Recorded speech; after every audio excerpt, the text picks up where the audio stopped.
Conférence de l'Université populaire de Michel-Onfray. Génie de l'hédonisme. Aujourd'hui, Antiphon et le verbe guérisseur.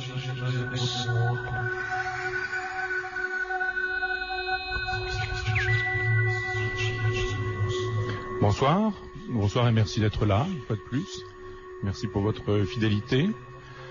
Je vous ai proposé la dernière fois une réflexion sur les philosophes sophistes et en 2 mots, on s'était proposé de dire en quoi les sophistes avaient mauvaise presse à cause de Platon, notre ennemi local, et pourquoi il s'agissait de déplatoniser d'une certaine manière les sophistes, faire de telle sorte qu'on puisse leur restaurer leur dimension de philosophe véritable et authentique.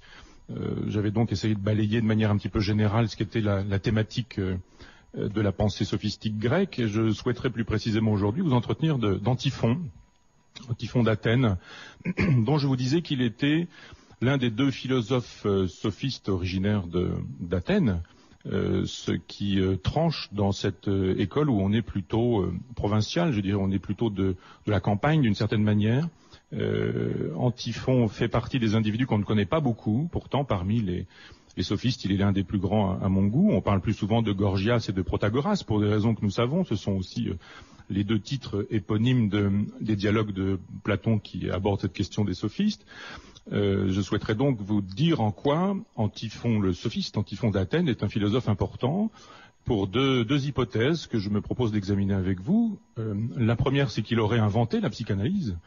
Je le dis en pesant mes termes. Et la deuxième, il aurait inventé un certain nombre de pratiques modernes, je dirais l'individualisme postmoderne, l'hédonisme libertaire et un humanisme égalitariste. On reviendra sur tous ces termes-là. Vous pensez bien qu'utiliser des termes qui sont connotés dans des époques particulières peut poser problème quand on aborde cette période. Alors, précaution d'usage et d'emploi avec le terme d'invention. Inventer la psychanalyse, c'est bien beau, mais si on met en perspective le corpus de Freud et puis le corpus d'Antiphon sur cette question, ça paraît bien audacieux, bien culotté, on a un tout petit fragment, et uniquement ça, issu d'une œuvre perdue du pseudo-Plutarque, Vie des 10 orateurs, quelques lignes qui nous disent un petit peu comment on peut envisager cette naissance de la psychanalyse, cette généalogie de la psychanalyse chez Antiphon. Bien sûr, je suis allé voir chez Freud si Antiphon apparaissait, s'il était cité, comment on en parlait, de quelle manière, mais il n'y a rien du tout, pas de trace. Freud connaissait l'Antiquité, et très bien l'Antiquité grecque, particulièrement, égyptienne et romaine bien sûr aussi, mais grecque. Vous savez combien de mythes tragiques ont été utiles à l'élaboration de la psychanalyse. Il se fait que, acte manqué ou non, méconnaissance de Freud, il n'y a pas de référence ou de renvoi à Antiphon sur cette question. Je me suis senti un peu audacieux en parlant d'invention de la psychanalyse, et puis finalement, j'avais travaillé sur l'édition de la Pléiade, et en allant comparer des traductions, pour voir un peu comment les termes étaient traduits d'une traduction à l'autre, je me suis aperçu que Jean-Paul Dumont, qui avait fait aussi une édition à part, que je vais vous signaler plus tard, qui est l'édition des fragments des sophistes, avait titré à sa manière, un certain nombre de fragments, et que ce fragment très précis du pseudo-Plutarque était titré « L'invention de la psychanalyse ». Donc je crois qu'on peut aller dans le sens de cette hypothèse et voir comment ça peut tenir la route. Ce que nous raconte ce texte-là, c'est que Antiphon avait utilisé une espèce de publicité avant l'heure, et qu'il avait mis des petits panneaux à Corinthe où il travaillait en disant quelque chose du genre Antiphon, psychanalyste au coin de la rue. Il avait fait sa publicité pour dire qu'il existait. Il a ouvert un cabinet près de l'agora de Corinthe où il recevait des patients en tête-à-tête et pratiquait une thérapie verbale qui se proposait de supprimer la souffrance. L'analyste qui recevait cet individu-là, j'utiliserai des termes qui évidemment peuvent poser problème, mais on dira l'analyste, Antiphon, qui reçoit le patient, suppose que la douleur qui l'amène peut être supprimée à partir d'un usage particulier de la parole, du verbe, un usage thérapique du verbe. D'une certaine manière, on peut imaginer que quelque chose est quand même très cohérent chez cet Antiphon, et on est bien triste de ne pas avoir retrouvé un texte qui s'appelle L'art d'échapper à l'affliction, qu'il a écrit, Antiphon, et dans lequel il faisait sûrement le bilan de cette discipline inventée par lui. Donc une pratique qui ressemble étrangement à la pratique du psychanalyste d'aujourd'hui, Et puis un tempérament qui nous laisse croire aussi que le caractère d'Antiphon est un caractère utile pour pratiquer l'analyse. On lui prête un indéniable pouvoir rhétorique et un talent fantastique pour la persuasion et rhétorique, et puis une puissance de feu verbal assez singulière. Il me semble qu'il y a ce charisme qui est nécessaire pour imaginer qu'on peut accéder à l'inconscient d'autrui. L'inconscient, évidemment, le terme n'apparaît pas, mais inconscient à la douleur et à la souffrance d'autrui, et se proposer d'en faire quelque chose. De la supprimer d'une certaine manière, supprimer l'affliction qui conduit le personnage douloureux chez l'analyste. Pour pouvoir essayer d'imaginer comment ça peut fonctionner, je dirais la thérapie d'Antiphon, il faut redire 2 ou 3 petites choses qui renvoient à la théorie. Même chose, on est toujours dans la philosophie antique, on est toujours dans le fragment, il faut toujours travailler avec d'immenses précautions. On n'a pas grand texte qui nous laisse voir à quoi ressemble la physique des sophistes en particulier. Il n'y a pas de grande dissertation, ont-elles été écrites, ont-elles été perdues, on n'en sait rien. Toujours est-il qu'il n'y a pas une théorie de la matière aussi claire et nette que chez Démocrite. Mais on peut induire que des passages se sont faits. Souvenez-vous de cette anecdote d'un Démocrite qui, dans le port d'Abdère, rencontre un personnage qui lui paraît assez malin, et qui est un portefaix, et qui deviendra Protagoras d'Abdère, le philosophe que nous savons, et qui est le philosophe d'une certaine manière emblématique de la pensée sophistique. Eh bien, on peut imaginer qu'une transmission de la physique matérialiste de Démocrite et de Leucippe a pu se faire via Protagoras, un enseignement oral qui aurait pu installer les sophistes du côté de la tradition matérialiste. C'est une hypothèse que je vous propose, mais elle a le mérite de permettre la compréhension de la logique d'Antiphon. Il faudrait d'une certaine manière un matérialisme atomiste pour pouvoir expliquer la thérapie ou le verbe guérisseur chez Antiphon. Donc l'âme est matérielle, la parole est matérielle aussi. On est dans une logique des simulacres, souvenez-vous, il y a du simulacre partout, et la pensée c'est du simulacre, c'est une production qui a à voir, plutôt disons-le comme ça, qui a à voir avec un agencement atomique, et la parole c'est très exactement la même chose, c'est-à-dire que votre conscient, votre inconscient, auquel je m'adresse actuellement avec des mots, tout ça c'est de l'atome, c'est une circulation atomique. Et je peux intervenir sur vous avec la parole qui est la mienne. Chacun sait qu'il peut intervenir sur autrui avec la parole. C'est peut-être aussi ce qui fait la cohérence des sophistes, cette idée que la parole est cardinale, qu'elle est majeure, qu'on peut avec de la dialectique, avec de l'habileté, avec de la rhétorique, construire des choses extraordinaires. La méthode d'Antiphon, à partir de ces présupposés, je dirais, matérialistes, elle renvoie, et c'est ce qui nous permet d'imaginer que l'hypothèse est assez cohérente, l'hypothèse d'un Antiphon inventeur de la psychanalyse, elle renvoie au rêve. Et il y a une théorie assez singulière du rêve chez Antiphon, qui suppose qu'on doit pouvoir trouver dans le rêve de quoi accéder à l'inconscient, précaution d'emploi, attention au terme encore une fois, mais qu'on peut accéder à la douleur de l'autre en analysant ses rêves. Je dirais c'est assez révolutionnaire à l'époque parce que la conception du rêve, ce qu'on se fait comme idée du rêve, suppose que le rêve est prémonitoire, qu'il annonce quelque chose qui va avoir lieu. Dans la Grèce contemporaine des sophistes, on est au 5e siècle avant Jésus-Christ, époque de Périclès, on pense que rêver quelque chose, c'est aller au-devant de ce qui va advenir. Je rêve ce qui va arriver. La grande découverte de Freud, c'est de dire que le rêve n'annonce pas du tout quelque chose qui va advenir, mais que d'une certaine manière, il réalise quelque chose qui n'a pas pu se réaliser à l'état de veille. On a quelque chose qui ressemble à ça chez Antiphon, qui nous dit, allons voir du côté du rêve, il n'est pas prémonitoire, il ne nous enseigne pas du tout quelque chose qui va advenir, mais il nous enseigne quelque chose sur la douleur, sur la souffrance ou sur l'agencement du psychisme du personnage. D'une certaine manière, le rêve est la voie royale qui mène à la résolution des conflits. C'est en passant par le rêve qu'on doit pouvoir accéder à l'inconscient de l'individu et éventuellement traiter les douleurs ou les souffrances qui le conduisent dans ce cabinet d'analystes.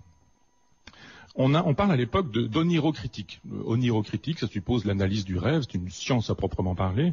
Elle existe bien avant qu'on en parle. Quand aujourd'hui on s'en va voir l'onirocritique des Grecs, on s'en va voir Artémidore d'Éphèse. Artémidore était postérieur au Christ, 3 siècles après Jésus-Christ. C'est-à-dire qu'on est 7 siècles avant Artémidore et on a une pensée qui nous propose une science de l'interprétation des rêves. Je dirais science parce que pour le coup, quand on est dans cette époque, On imagine donc que le rêve est prémonitoire, mais on imagine également qu'on peut lire le rêve en pratiquant sur le mode totalement irrationnel. C'est-à-dire ce sont les prêtres qui pratiquent la lecture du rêve d'une certaine manière en ouvrant des animaux et en allant lire dans les entrailles, en regardant ce qui se passe dans le ciel, voir les oiseaux qui passent, de quel sens viennent-ils, où vont-ils, dans quelle direction, à quelle vitesse. Et à partir de la lecture des entrailles, on finit par faire de la divination. Mais en fait, on laisse une position aux prêtres que le philosophe refuse et récuse parce que l'exégèse d'Antiphon, elle est absolument rationnelle. Il récuse la magie ou l'irrationnel qui triomphe à l'époque pour expliquer ces choses-là. Très précisément, lui, quand il aborde Antiphon la question de la divination, il dit elle est, la divination, la conjecture d'un homme doué de bon sens. La conjecture d'un homme doué de bon sens. D'une certaine manière, il ne s'en vient pas nous dire que on a un personnage qui serait doué de pouvoirs irrationnels ou de pouvoirs exceptionnels. L'analyste, c'est celui qui sait pratiquer des causalités rationnelles. On est dans une logique absolument philosophique et on quitte le mythe. Il est bien évident que le mythe ou la prêtrise ou la question de la foi ou la question de l'irrationnel disparaissent sous le coup de boutoir d'un Antiphon qui considère que il n'y a qu'une logique des causalités, bien entendu. Il n'y a que des conjectures et qu'il s'agit de rechercher des enchaînements. On est dans une pensée rationnelle. Le rêve qui échappe à la raison peut être analysé par la raison qui elle-même pourra réduire ce rêve à ce qu'il est véritablement, c'est-à-dire une annonce d'un certain nombre des dysfonctionnements qu'on peut traiter dans le cabinet de l'analyste. Antiphon n'a jamais dit qu'il proposait la vérité du rêve et qu'il était détenteur de la seule et de l'unique analyse, mais qu'il était détenteur des moyens et du pouvoir de supprimer la négativité induite par ce rêve. Il y a une négativité par un rêve qui me travaille et qui fait le signe de ma douleur et de ma souffrance. Eh bien, je suis, moi, Antiphon, capable, avec ma persuasion, ma rhétorique, le langage et les seuls pouvoirs du verbe, d'intervenir pour faire de telle sorte que cette douleur disparaîtra. Ça paraît quand même assez moderne et assez annonciateur de Freud. Et je dirais qu'il a presque, d'une certaine manière, après avoir inventé Freud, il a même inventé Lacan, puisqu'il pratique de manière humoristique et il est dans des logiques ironiques et un peu socratiques. On raconte l'anecdote d'un personnage qui élevait mal ses porcs, qui les nourrissait peu, qui les nourrissait mal. Et un jour, les porcs ont dévoré leurs petits, évidemment, et le paysan est venu voir Antiphon en lui demandant ce que ça pouvait signifier. Il y voyait un mauvais présage. Il avait l'impression que quelque chose d'effrayant allait lui arriver. Et Antiphon lui a dit tout simplement sois plutôt heureux que ça se passe comme ça, ils auraient pu manger tes enfants. Simplement en lui disant qu'il n'y avait pas d'irrationalité à aller chercher de ce côté-là, mais simplement des explications rationnelles et que les porcs mangent leurs petits quand on ne les nourrit pas. C'est-à-dire il n'y a pas cette idée qu'on peut exploiter le filon d'un analyste qui serait tout puissant, il y a simplement une causalité toute simple qui est présentée comme telle avec un brin d'humour. Ceci dit, ça n'a pas l'air de séduire Antiphon plus que de raison, puisque quelque temps après cette pratique, cette ouverture du cabinet, il ferme le cabinet. On ne sait pas quand, on ne sait pas où, évidemment, on manque de date, je dirais, sur l'ouverture de cette pratique et sur la fermeture de cette pratique, et il disparaît sur ce terrain-là, après avoir considéré qu'il devait se mettre plus précisément à la philosophie. Ceci dit, il y a une cohérence après avoir laissé ce moment analytique chez Antiphon, il y a une cohérence tout à fait particulière, c'est-à-dire la parole guérit, la parole libère, la parole est thérapeutique. Donc il y a une mise en perspective à faire de cette pratique sophistique et en même temps du souci hédoniste dont je vous disais depuis le début de l'année qu'il conduisait notre analyse. L'hédonisme d'Antiphon passe par cette idée qu'on peut éviter la douleur, qu'un évitement de la douleur et de la souffrance est possible via notamment un usage de la parole. Deuxième temps, donc, après que Antiphon abandonne la pratique thérapique, il invente une autre façon de pratiquer. Et d'une certaine manière, il illustre la métaphore du philosophe thérapeute, du philosophe médecin de l'âme. C'est avec le christianisme que le philosophe cesse d'être ce thérapeute, mais d'une certaine manière, pendant toute la philosophie antique, il est ce thérapeute qui propose de soigner les individus, propose de faire de telle sorte que les douleurs n'aient pas lieu et qu'on aille vers un eudémonisme ou un hédonisme. Souvenez-vous, c'est une option qui supposerait qu'on réalise le bonheur ou une option qui suppose qu'on réaliserait le plaisir. En même temps, on peut imaginer que la réalisation du bonheur passe par le plaisir et vice-versa. Quelles sont les grandes inventions à mettre au compte, je dirais, d'Antiphon? Eh bien, je vous disais tout à l'heure, l'individu postmoderne l'hédonisme libertaire et l'humanisme égalitaire. 3 formules dont il vous apparaîtra qu'elles sont connotées historiquement. Quand on parle de postmoderne, on songe évidemment au terme distrait de l'architecture par Jean-François Lyotard, et par le XXe siècle, postmoderne signifie ce qui suit le moderne et qui supposerait les années du XXe siècle qui sont les années 68 et suivantes. Quand je parle de l'hédonisme libertaire, il est bien évident que le mot libertaire renvoie lui aussi à une époque particulière, le XIXe siècle. Un siècle béni pour la pensée anarchiste, mais une pensée anarchiste qui, parce qu'elle induit aussi des lanceurs de bombes et des terroristes, génère ce terme de libertaire comme une occasion de se démarquer de l'anarchie violente. Le libertaire est celui qui ne mettrait rien au-dessus de la liberté, mais qui d'une certaine manière ne dirait pas non aux idéaux présentés et proposés par les anarchistes. Et puis l'humanisme égalitaire, il est bien évident que l'humanisme renvoie à la Renaissance, ou à des philosophes comme Erasme de Rotterdam et quelques autres qui ont donné à ces termes leur lettre de noblesse. Donc, précaution d'usage, quand on dit invention de la psychanalyse, il faut faire attention au terme invention et psychanalyse. Quand on dit individu postmoderne, hédonisme libertaire et humanisme égalitaire, il faut aussi faire attention à ces exceptions. Je me propose de vous montrer comment ces trois inventions-là sont à mettre au crédit d'Antiphon. Il définit, à mon avis, l'individu postmoderne, l'individu d'aujourd'hui, l'individu tel que nous l'entendons aujourd'hui, parce que l'individu est entendu comme l'ennemi des lois. Et ça, c'est une définition éminemment moderne. Pendant très longtemps, on a considéré que, théorie du contrat social aidant, de Hobbes à Rousseau, en passant par quelques autres, c'était la loi qui fabriquait la liberté, que l'obéissance à la loi qu'on s'est prescrite est liberté, dit Rousseau, que le contrat social seul rend possible l'individu, mais dans la mesure où il est intégré dans une communauté. Ça, c'est une idée qui a fait son chemin. Elle a engrossé, je dirais, tout le XIXe siècle et une partie des totalitarismes du XXe siècle. Il se fait que l'idée qu'on puisse aujourd'hui dire de l'individu qu'il ne se définit pas par rapport à la communauté, mais contre la communauté, est une idée moderne, bien évidemment, postmoderne pour le coup, mais qu'on la trouve chez Antiphon. Il nous dit quoi, Antiphon, pour étayer cette hypothèse ? Il y a une idée extrêmement importante qui fait la cohérence des sophistes, c'est cette opposition entre, en grec on dit physis et nomos, c'est-à-dire entre physis la nature et nomos la loi.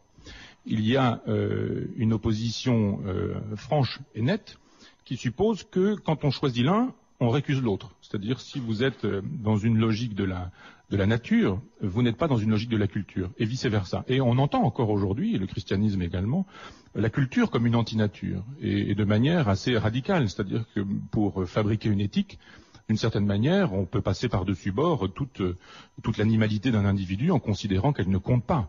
On fait comme si les hommes devaient être des saints, voire Kant, et puis on ne pense pas à l'animalité d'un individu. L'idée que nous pourrions être une partie physis, une partie nomos, c'est-à-dire une partie naturelle et une partie loi, est une idée récente. L'opposition, elle se fait chez les sophistes, très précisément chez Antiphon, qui considère que on doit prendre position pour la nature contre les lois civiles. Cette opposition-là, elle suppose qu'on fasse son deuil de toutes les traditions, de toutes les coutumes et de toutes les lois positives. Ce en quoi on voit une espèce d'opposition aux lois, un genre d'ennemi des lois. C'est un renvoi à Barès, c'est un de ses titres, comme vous l'avez peut-être vu. Il y a un renvoi à cette option. L'ennemi des lois, c'est d'abord le personnage qui fabrique l'individualité comme une subjectivité radieuse et solaire. Comment est-ce que Antiphon nous dit qu'il faut procéder? Car il y a chez les philosophes de l'Antiquité un souci pragmatique, un souci de rendre pratique la philosophie qu'on enseigne. Antiphon nous dit qu'il faut distinguer la sphère privée et la sphère publique, tout le temps.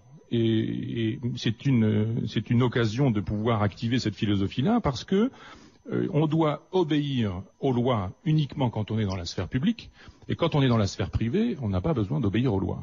Il y a une espèce de schizophrénie, mais en même temps, il y a dans cette schizophrénie la naissance de l'individu moderne, l'idée qu'on puisse définir l'individualité comme une autonomie ou une indépendance, c'est quelque chose d'extrêmement fécond comme idée. Alors, la haine des lois, chez Antiphon, elle procède aussi d'une option hédoniste, c'est-à-dire que Antiphon considère que obéir aux lois, c'est anti-hédoniste. Et si vous avez eu la chance d'avoir affaire aux tribunaux, vous vous en êtes aperçu, c'est pas franchement un endroit où on rigole, et c'est pas franchement un endroit où la vérité triomphe. Se soumettre aux lois, génère des douleurs. La plupart du temps, les lois, elles sont toujours sur le mode négatif. Elle est toujours prescriptive, elle nous fait savoir que la liberté doit être contenue, limitée, entamée, et que seulement dans la liberté entamée, on trouve une liberté résolue. C'est un genre de paradoxe auquel Antiphon ne se résout pas. Il prend l'exemple du tribunal. Il est éminemment pragmatique et concret en vous disant, regarde dans un tribunal comment ça marche, et 5 siècles avant Jésus-Christ, ça marche très précisément comme aujourd'hui. C'est-à-dire que la procédure qui nous met devant le tribunal, elle est inique parce qu'elle met a priori à égalité le coupable et la victime. C'est-à-dire que vous avez 2 individus qui sont là, et chacun défend sa position. Il y a quelque chose comme une espèce d'injustice morale à laisser croire que l'un et l'autre peuvent défendre chacun leur thèse et que la confrontation surgira, la vérité du moins surgira de cette confrontation. On sait très bien qu'il est souvent difficile pour une victime, ou parfois difficile pour une victime, de faire la preuve qu'elle l'est. Si la preuve et les témoins manquent, d'une certaine manière, le réel n'existe pas. C'est-à-dire qu'on est moins soucieux dans cette histoire de la vérité du réel que de l'apparence que rend possible un discours ou le témoignage. Là encore, on est dans une logique du discours, dans une logique de la parole, et cette idée que la parole pourrait être problématique et qu'elle entretient un rapport problématique avec la vérité est une idée qu'on trouve plus volontiers chez les sophistes que chez d'autres philosophes. Une théorie du langage et une théorie du discours qui va en ce sens. Les témoignages que doivent faire les uns les autres supposent des déballages de vie privée, des attestations plus ou moins intéressées, et des dépositions toujours malveillantes. Et d'une certaine manière, quand une déposition est bienveillante, elle est bienveillante pour l'un, elle est souvent malveillante pour l'autre. Il y a cette étrange dialectique dans un tribunal qui fait que on a des jeux de force qui s'opposent.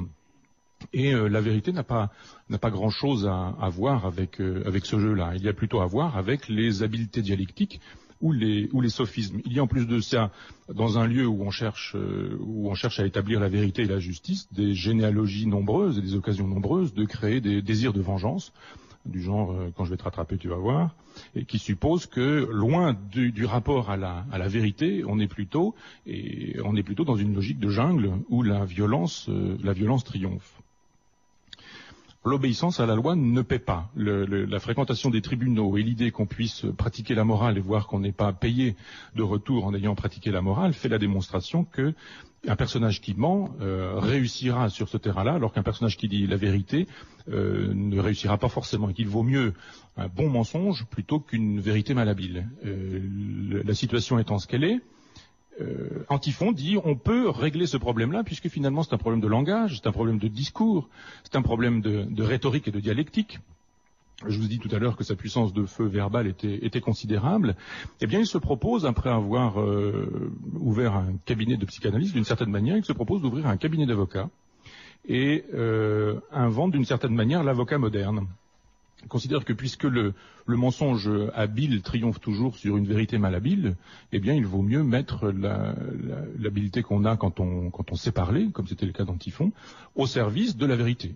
Puisque finalement c'était une arme dangereuse et à double tranchant, il valait mieux utiliser un tranchant au service de la vérité. Et il se met au service des plus démunis, en considérant qu'il doit s'adresser aux gens les plus pauvres, aux gens qui font les frais de la justice, comme toujours. Souvenez-vous de La Fontaine nous disant que, suivant que nous serons puissants ou misérables, les jugements de cour nous rendront blancs ou noirs. Cette idée qu'effectivement Ésope racontait aussi dans le fabuliste de l'Antiquité est une idée qui dure toujours et qui fait la démonstration que la justice n'est pas souvent juste, que le droit n'est pas souvent droit, et que rarement les pauvres ont l'occasion d'être servis par la justice. Antiphon se met au service des pauvres. Rappelez-vous, je vous disais que les sophistes étaient aussi des individus qui s'étaient attirés la haine de Platon parce qu'ils étaient près du peuple, ils étaient près du peuple véritablement, c'est-à-dire soucieux des gens du quotidien.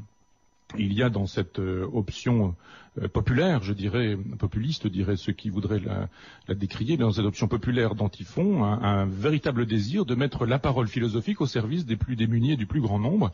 Et d'une certaine manière, Platon l'aristocrate n'aime pas beaucoup ça, on s'en doute. Pour aller vers le bonheur et pour réaliser le bonheur, il y a une loi hédoniste, dit Antiphon, elle est extrêmement précise, elle suppose qu'on aille voir encore une fois du côté de l'opposition entre la nature et la loi. La loi hédoniste, elle suppose qu'il faut vivre selon la nature. et que c'est seulement dans cette perspective-là qu'on réussira à fabriquer du bonheur. Il est bien évident que vivre selon la nature, ça suppose qu'on tourne le dos clairement à toutes les vertus sociales, à toutes les vertus civiques. Je dirais quand la question est posée à Antiphon du plaisir ou du bonheur, eh bien il répond qu'on trouve son plaisir ou on trouve du bonheur dans la conduite d'une existence selon la nature. C'est une idée qui traverse aussi la philosophie antique, on la retrouve chez les stoïciens, on la trouve nettement et de manière radicale et assez subversive chez Diogène de Sinope, et chez Aristippe de Cyrène également, qui sont tous des individus qui ont considéré qu'on devait pouvoir s'opposer aux lois, s'opposer au nomos, et aller voir plutôt la physis, aller voir du côté de la nature, et que la nature donnait des bonnes leçons, et qu'il y avait des leçons à prendre de la nature. Alors on va retrouver des choses qui traversent aussi l'histoire de la philosophie antique, on en a déjà parlé avec Démocrite, mais ça vous trouverez ça pratiquement partout, y compris chez des gens qui sont radicalement opposés, vous trouverez ça chez Platon et vous trouverez ça chez Démocrite également. Il y a une invitation à vivre selon le registre de l'être, je dirais pas du tout sur le registre de l'avoir.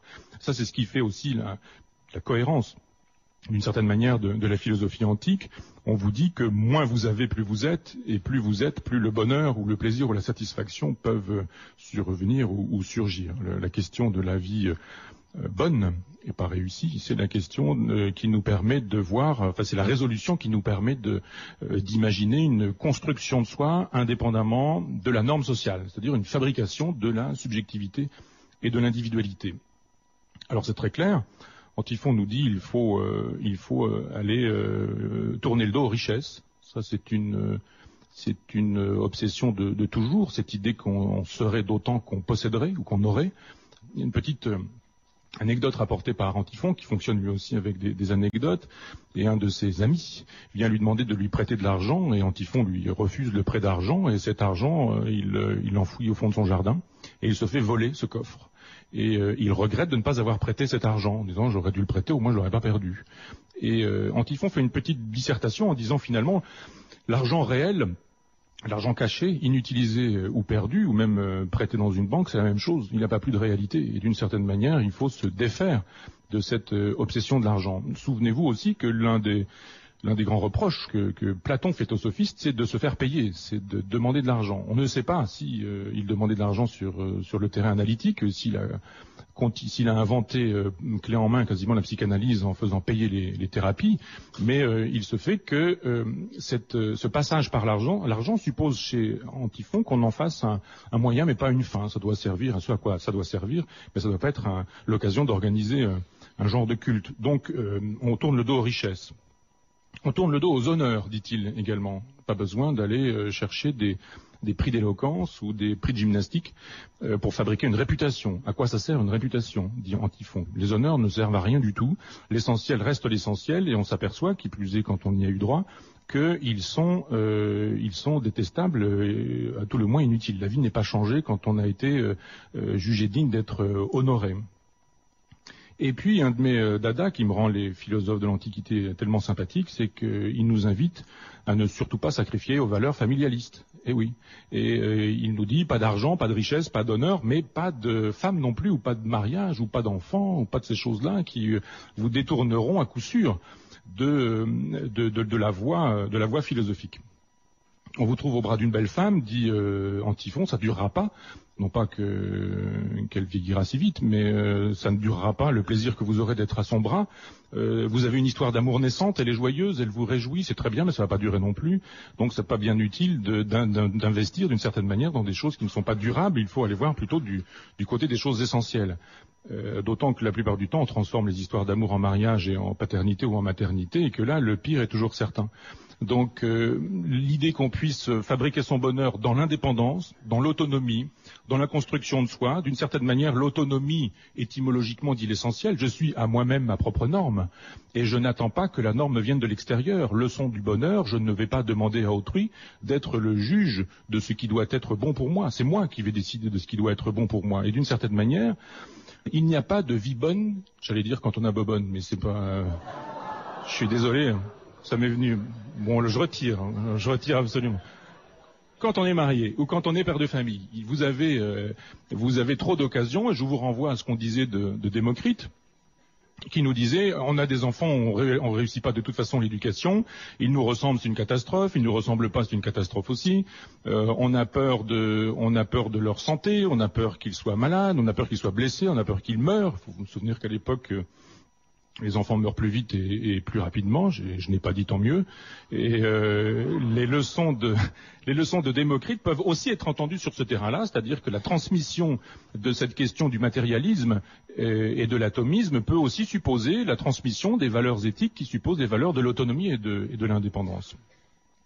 On le sait, riche, reconnu, couvert d'honneur, marié, père de famille, on n'est pas bien sûr d'être heureux et on est même plutôt sûr que le bonheur n'est pas là. Donc la solution dit Antiphon, mais en ce sens il est assez représentatif de la philosophie antique et pas de la pensée des sophistes. Il faut se libérer de ces fausses valeurs, refuser les colifichets sociaux et construire sa liberté. Alors construire sa liberté, il a dit comment il fallait s'y prendre. Antiphon, il a dit il faut vivre selon la nature. Il faut donc tourner le dos aux valeurs sociales, souvenez-vous, sphère privée, sphère publique, d'une certaine manière se désengager de la sphère publique, investir dans la sphère privée et se sculpter soi-même. Je prends la métaphore à Plotin qui parlait de la sculpture de soi et se fabriquer comme un individu qui se produit lui-même. On est d'une certaine manière a priori une espèce de bloc de marbre et il s'agit d'informer, c'est-à-dire au sens étymologique, donner forme à ce bloc de marbre pour faire surgir une forme qui pourra être une statue, quelque chose d'agréable ou de désagréable. Ce qui est le travail philosophique, ce qui est essentiellement le travail philosophique, et dans l'Antiquité c'était le cas pour tout le monde, on invitait à ça, c'est la construction de soi-même, c'est la sculpture de soi. Et on est d'autant plus dans la fabrication de soi et dans la réalisation d'une vie bonne qu'on a considéré que la solution n'était pas dans l'obéissance aux lois sociales, mais plutôt dans l'obéissance aux lois de la nature. Alors comment est-ce qu'on fait pour vivre selon la nature? Il faut d'abord connaître les lois qui la régissent. Ça, c'est une leçon qu'on retrouvera souvent, on la retrouve chez Spinoza aussi, et c'est le rôle de la philosophie. C'est la philosophie qui doit nous dire comment ça marche, d'une certaine manière, la nature. Et on trouvera ça dans toutes les pensées matérialistes. Elles visent toutes à nous dire, comme Jean-Paul II, grand philosophe, comme vous savez, n'ayez pas peur. C'est-à-dire, n'ayez pas de crainte avec la foudre, avec la pluie, avec la mort, avec un certain nombre de choses. N'ayez pas peur, n'ayez pas de crainte. Et seulement à partir du moment où vous saurez comment ça marche, ce que c'est la foudre, l'éclair, ce que sont ces choses-là, quand vous ne mettrez pas des dieux derrière les éclairs et quand vous verrez simplement de l'électricité, eh bien vous aurez congédié la croyance et vous aurez fabriqué de la raison, vous aurez fabriqué de la rationalité. Donc c'est en connaissant les lois qui régissent la nature que, d'une certaine manière, on peut commencer à travailler à son autonomie, à son indépendance. D'où le rôle essentiel de la philosophie.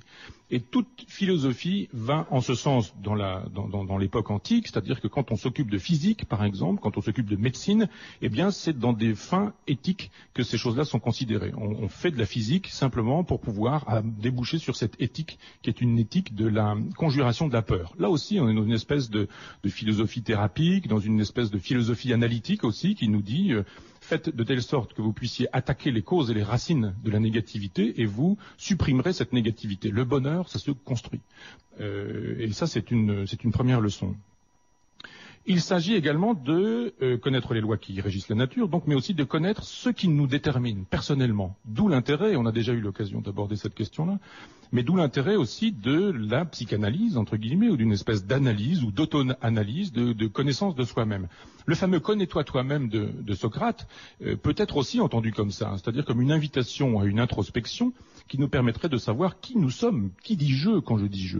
Et la philosophie comme analyse, comme psychoanalyse, comme on le disait à l'époque à la naissance de la discipline, je dirais, c'est une tradition qui m'agrée assez parce que je pense qu'on doit pouvoir demander à la philosophie ce que la psychanalyse donne et vice-versa. Les deux ne devraient pas être aussi séparés que ça. On s'aperçoit chez Antiphon que ça fonctionne même de manière absolument concomitante. Il y a également une autre occasion de montrer qu'on a compris comment il fallait vivre selon la nature, c'est de viser la jubilation. Et viser la jubilation, ça suppose qu'on puisse renvoyer à l'action philosophique. Ça aussi, c'est une idée essentielle dans la pensée antique, la vie philosophique, la vie quotidienne. Il n'y a pas de trivialité à envisager la vie quotidienne, au contraire. Une philosophie est d'autant plus démontrable et d'autant plus juste et d'autant plus vraie qu'elle peut produire des effets dans le réel. Il y aura plus tard une tradition de la philosophie désincarnée, à tous les sens du terme, c'est-à-dire une philosophie impraticable. Ça existera, mais à l'origine, il y a cette idée que une bonne philosophie, c'est d'abord une philosophie qu'on peut vivre. Et le philosophe, c'est celui qu'on voit dans la rue, d'une certaine manière. Il y avait des façons d'être dans l'Antiquité. On voyait qu'avec un vêtement de lin blanc, vous signiez votre appartenance à l'école pythagoricienne. On savait qu'avec une barbe un peu crade et un manteau sale, on était un philosophe cynique, enfin que éventuellement parfumé avec des jolis vêtements, on était plutôt un cyrénaïque. Et on montrait aussi qu'il n'y avait pas de pensée ou de philosophie sans la vie qui l'accompagne. Je dirais la philosophie d'Antiphon nous invite à considérer que il faut viser la jubilation dans l'existence et elle se manifeste quand on vit selon la nature. Vous voulez jubiler, vivez selon la nature. Quand vous vivrez sur le principe des lois de la nature, quand vous les aurez connues, ces lois de la nature, quand vous aurez vécu selon elles, eh bien vous aurez fabriqué du bonheur ou du plaisir. Il y a du plaisir quand j'ai vécu selon les lois de la nature et quand j'ai tourné le dos aux lois civiles ou aux lois générales. Le plaisir, d'une certaine manière, révèle la moralité de l'action. C'est une idée qu'on retrouvera un petit peu plus tard dans la philosophie utilitariste. Vous verrez le temps passant, comment, en démarrant avec ces fragments démonistes et hédonistes, ces fragments épars de philosophie dite présocratique, comment on fabrique une espèce de corpus dans lequel puiseront tous les philosophes hédonistes qui viendront par la suite. On aura l'occasion, plus le temps passera, plus j'aurai l'occasion de vous dire, eh bien là, par exemple, vous avez, souvenez-vous, des options épicuriennes, des options matérialistes, des options atomistes, des options cyrénaïques chez des philosophes comme Bentham, comme Stuart Mill, comme d'autres, je dirais les utilitaristes et éventuellement les philosophes du désir au XXe siècle, ceux qu'on a appelés comme tels, je dirais Foucault, Deleuze et quelques autres. Donc je vous disais que Antiphon avait inventé l'individu postmoderne, qu'il avait également inventé un hédonisme libertaire. Voyez dans quelle mesure on peut utiliser ces expressions-là, comment l'individualisme postmoderne définit le personnage qui se dit indépendant des lois de la société et qui se fabrique en fonction des lois de la nature. Comment l'hédonisme libertaire suppose que justement on produise de la jubilation, du plaisir dans cette pratique-là, qui se trouve incarnée dans une existence philosophique. Eh bien, on débouche aussi sur un troisième temps essentiel, et j'avais parlé tout à l'heure de politique égalitariste, d'humanisme égalitariste. C'est une politique assez singulière qui nous est présentée par Antiphon et par les sophistes, puisqu'elle est aussi assez singulièrement moderne. Souvenez-vous donc cette critique du nomos, donc de la loi, qui induit des prises de position politiques. C'est-à-dire c'est seulement sur le principe de la culture qu'on est capable d'opposer par exemple des citoyens et des esclaves, des Grecs ou des barbares. L'étymologie de barbare d'ailleurs renvoie à ça. Vous savez que les Grecs considéraient que ceux qui ne parlaient pas grec, on ne les comprenait pas très bien, ils faisaient une espèce de barbare quand ils parlaient, et c'est cette idée que le borborigme fait par celui qui ne parle pas grec désigne celui qui deviendra le barbare. Le barbare ne parle pas la langue grecque. Antiphon nous dit on ne peut être barbare qu'à partir du moment où on prend en considération la loi civique ou la loi civile ou la loi politique. C'est la politique qui nous dit que deux individus sont dissemblables et qu'une inégalité peut exister. Si on est plutôt du côté de la fustice et de la nature, si on s'en va voir du côté de la nature, eh bien rien ne distingue un citoyen d'un esclave, un homme d'une femme ou un grec d'un barbare. Les individus sont dans une logique d'égalité absolue, il y a une égalité intégrale entre les individus, et la nature nous en fait la démonstration sur le principe et sur le mode des besoins. On reverra ça avec la théorie du désir et du plaisir chez Épicure, mais Épicure nous dira aussi que cette égalité elle est significative dans l'égalité des besoins. Nous avons tous besoin de boire, de manger, et de dormir et de nous couvrir pour éviter les intempéries. Donc ça, c'est ce qui fait le besoin. Et puissant ou misérable, barbare ou grec, quelles que soient les différences sociales, les richesses, les honneurs, eh bien, on est à égalité sur ce terrain-là. Suivez la loi. Vous aurez des distinctions et des différences que vous transformerez en inégalité. Suivez en revanche les lois de la nature ou ce que la nature nous enseigne et vous verrez à partir de ce moment-là qu'on doit partir d'un principe absolument égalitaire. Il est bien évident que cette façon de procéder elle permet une critique radicale de la pensée grecque. Souvenez-vous de cette opposition de Platon aux sophistes et de cette haine que Platon voue aux sophistes, de cette façon qu'il a de les caricaturer. Eh bien, voyez dans quoi ça peut finalement s'enraciner cette haine, cette idée que on pourrait proposer non pas une lecture aristocratique du monde, mais une lecture égalitaire. Vous voyez, du côté de la République de Platon, le dialogue s'intitule de manière assez paradoxale de la justice. Il n'y a pas plus injuste que la justice de Platon qui nous dit que chacun doit être à sa place et qu'il y a un philosophe roi, qu'il y a des militaires qui sont entre les philosophes rois et les producteurs et que chacun soit à son boulot et à son travail, que les producteurs produisent, que les militaires gardent les puissants de ceux qui produisent et les vaches sont bien gardées. Cette façon de considérer que la société est pyramidale chez Platon, que vous avez au sommet le pouvoir et à la base ceux qui travaillent, c'est une conception radicalement aristocratique, au sens, là encore, étymologique, c'est-à-dire Aristos, les meilleurs, mais les meilleurs qui sont issus des grandes familles, à l'évidence. Cette idée qu'on pourrait mettre à égalité les individus, n'oubliez pas, les hommes et les femmes, c'est considérable, ça choque encore quelques-uns, nos amis musulmans en doutent encore, mais il y a, et toutes les religions monothéistes en doutent, je dirais, il y a dans la pensée d'Antiphon une espèce de grande violence radicale et essentielle qui nous dit « chacun vaut chacun ». Il y a une égalité absolue et radicale, simplement parce que face aux besoins, d'une certaine manière, il y a une égalité absolument semblable. Petite parenthèse, d'ailleurs, on peut imaginer, on peut lire ou relire Primo Levi ou Robert Antelme, l'espèce humaine par exemple, on peut lire ces textes-là comme des occasions de voir ce qu'est l'homme naturel, de voir à quoi est réduit l'homme naturel dans le camp de concentration, cette espèce d'égalitarisme absolu qui suppose qu'on renvoie chacun aux besoins et à rien d'autre que les besoins, qui donne l'occasion de tableaux effrayants. Enfin, je vous invite à aller voir ces deux livres que vous connaissez.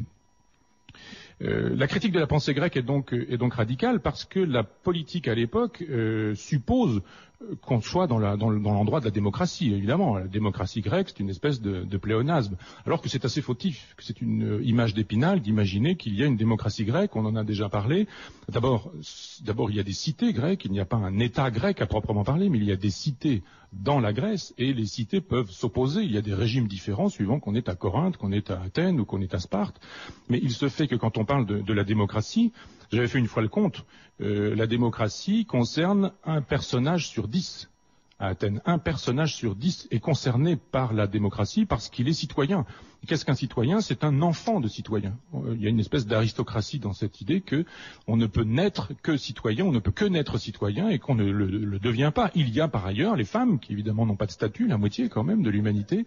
Il y a les métèques, les étrangers, et il y a les gens des autres cités. Il y a les esclaves évidemment qui n'ont pas plus je dirais, d'existence intrinsèque que les animaux. Donc cette idée que nous serions dans une démocratie, parce qu'on a parlé de démocratie grecque et parce qu'on aurait inventé le tribunal, l'assemblée, des modes délibératifs qui laissent songer aux nôtres, c'est une idée fausse. Il n'y a pas de démocratie grecque, il y a une aristocratie, plus sûrement, voire une oligarchie, le gouvernement de quelques-uns. La position sophistique est une position démocratique. On considère que les individus se valent sur le principe de la nature et qu'il n'y a pas de différence, sauf à vouloir considérer la loi comme ce qui permet de distinguer les uns des autres. C'est la loi qui me permettra de dire voici un citoyen, voici un esclave. Mais on les voit tous les deux, nus d'une certaine manière, métaphysiquement nus, eh bien on a deux individus qui sont absolument semblables. Je dirais c'est une critique radicale, cette option d'Antiphon. Et puis il y a une autre position philosophique d'Antiphon qui contribue à détruire l'image d'Épinal, de Grecs qui seraient tolérants, cosmopolites et citoyens du monde.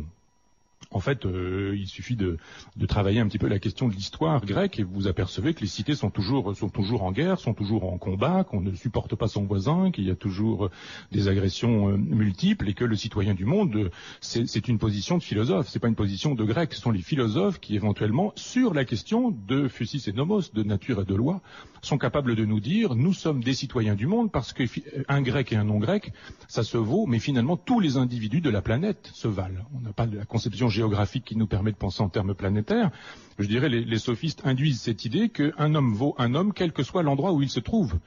Imaginez que des siècles de colonialisme chrétien, par exemple, ont passé outre cette idée d'Antiphon et ont considéré effectivement qu'il y avait des religions qui fondaient des supériorités, qu'il y avait des races supérieures et des races inférieures, des individus supérieurs et des individus inférieurs.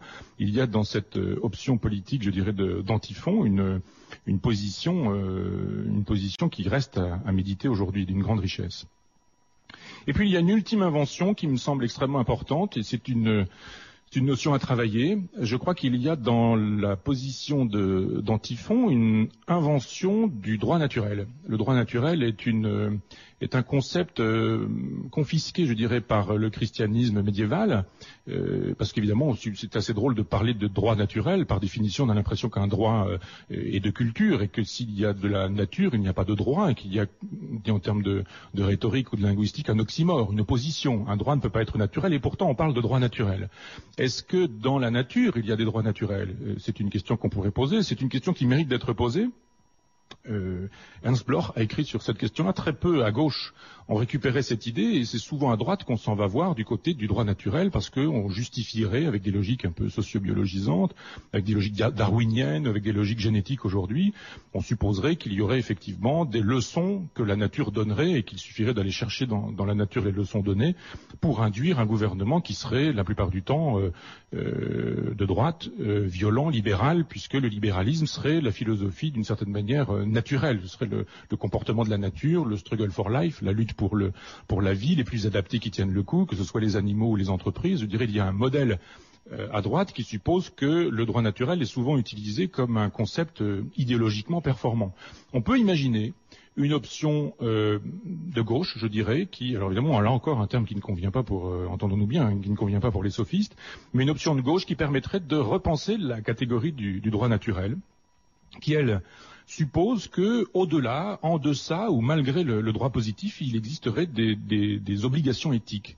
C'est-à-dire qu'indépendamment de toute décision humaine, avant tout code, quel qu'il soit, avant tout contrat social, eh bien, il y aurait un droit naturel. Alors évidemment, on est sur des options plutôt, je disais tout à l'heure, plutôt Hobbes, plutôt Rousseau, qui sont des options qui renvoient à l'idée d'une sauvagerie qui serait compensée par l'artifice d'une culture qui, elle, permettrait pour le coup l'équilibre, la vie en société. On a cette idée chez d'autres, et chez Antiphon très précisément, qu'il existe un droit naturel et qu'on doit pouvoir le solliciter justement pour en appeler à la fabrication d'une cité, d'une société ou d'une occasion de vivre ensemble.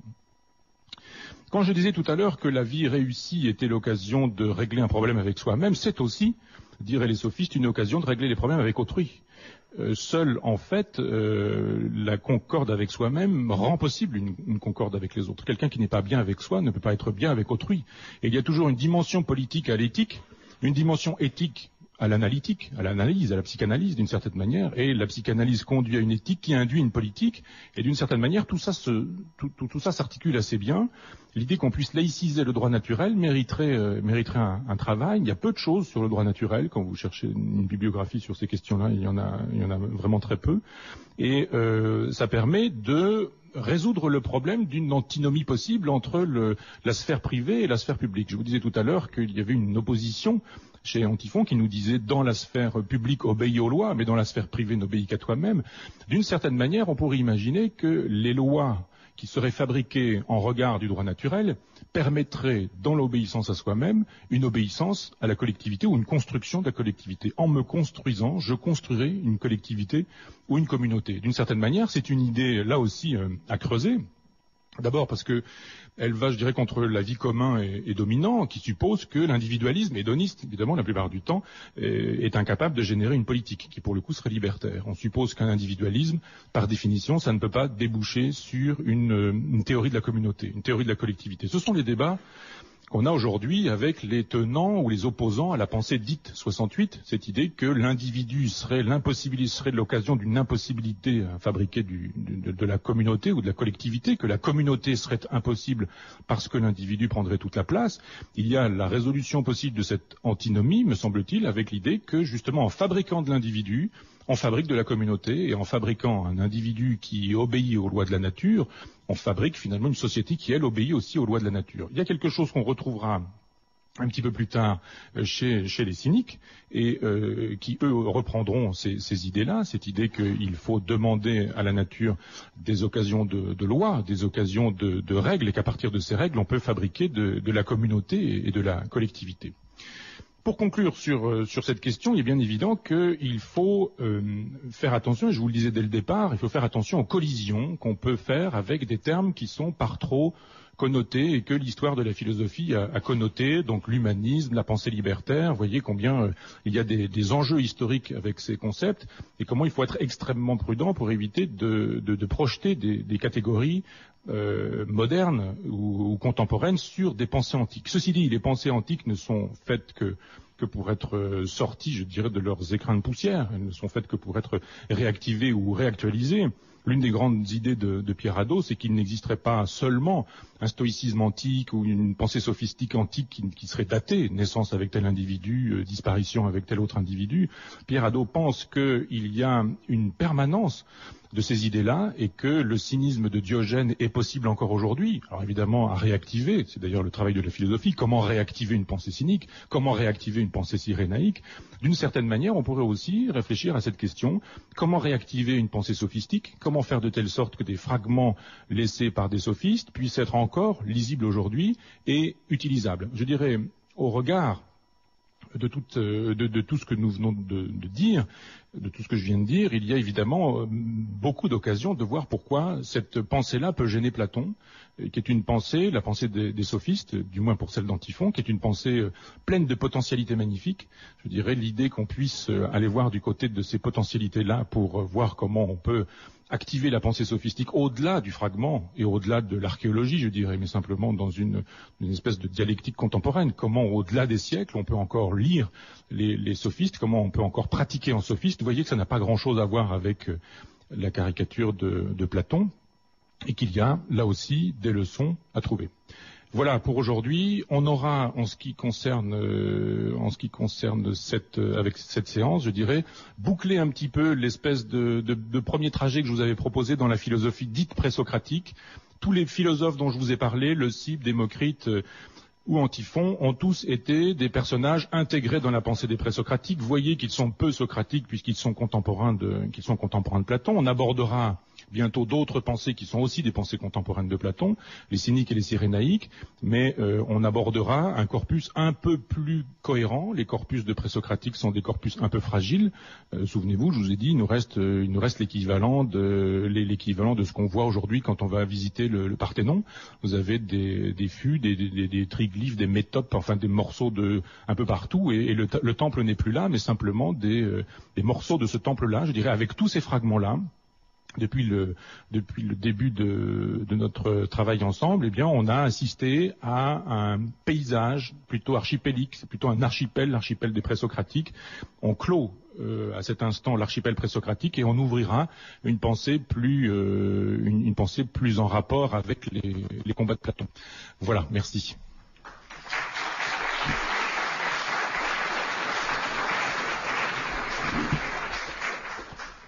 Je voudrais vous dire 2 ou 3 mots sur la bibliographie. La bibliographie qui vous permettrait d'aller voir du côté des sophistes. Si vous avez le Pléiade des présocratiques, eh bien évidemment vous avez tout ce qu'il faut, donc c'est parfait. L'édition de Jean-Paul Dumont, faites-vous offrir ça par le Père Noël. Et puis n'achetez pas, n'ayez pas un petit Père Noël pauvre parce que vous pourriez préférer l'édition en folio, et dans l'édition en folio tout n'est pas repris, notamment Antiphon.